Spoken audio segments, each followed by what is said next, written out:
Air ini mengandung bakteri yang cukup tinggi. Air ini nggak ada juga hubungannya dengan bisa nyembuhin kesehatan, nggak ada. Dan tolong jangan sampai terjadi hal-hal yang sirik di sini.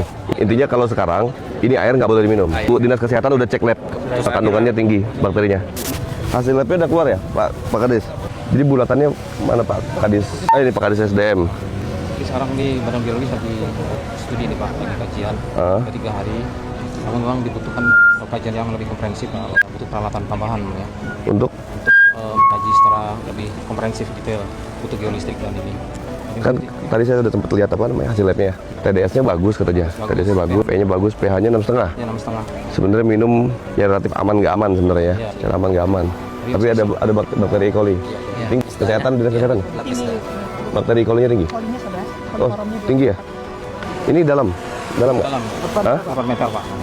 Bu, yuk. Jadi satu-satunya di Indonesia kan. Jadi simbol ini Pak, kalau di saya perhatikan di sini dan terus pengenalan kami di Badan Geologi, yang konstruksi ini berair, ini termasuk fenomena yang unik.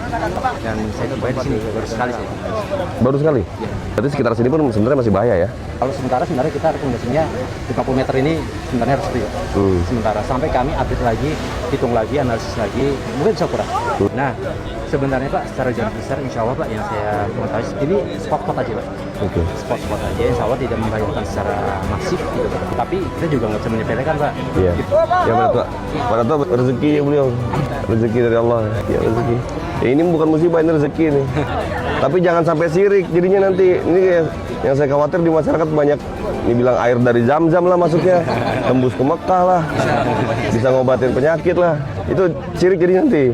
Pada tua tanggung jawab tuh, kasih tahu masyarakat tuh. Kalau nggak dosanya dosa jariah nanti. Jadi gini, sejauh dari hasil labnya ini, air ini sebenarnya tidak boleh diminum karena kandungan bakterinya tinggi, kolinya tinggi ya Bu Kadis ya. Nah kalau bicara pH, TDS-nya bagus, pH-nya masih oke lah, 6,5 tuh ya. Dari FE-nya juga standar lah, tapi bakterinya tinggi. Intinya kalau sekarang ini air nggak boleh diminum. Jadi menurut hasil kajian Badan Geologi dan dari Dinas Kesehatan, air ini mengandung bakteri yang cukup tinggi.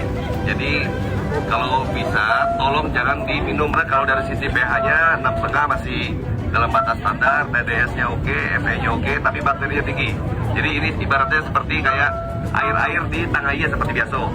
Ya, jadi mudah-mudahan ini bisa dibuat sebuah pedoman buat masyarakat sekitar. Kondisi air ini juga tidak ada hubungannya dengan hal-hal yang mistis. Ini proses alam yang biasa terjadi. Jadi air ini nggak ada juga hubungannya dengan bisa nyembuhin kesehatan, nggak ada. Dan juga minta tolong untuk sementara ini, tolong tetap dijaga jaraknya sesuai batas yang aman tadi.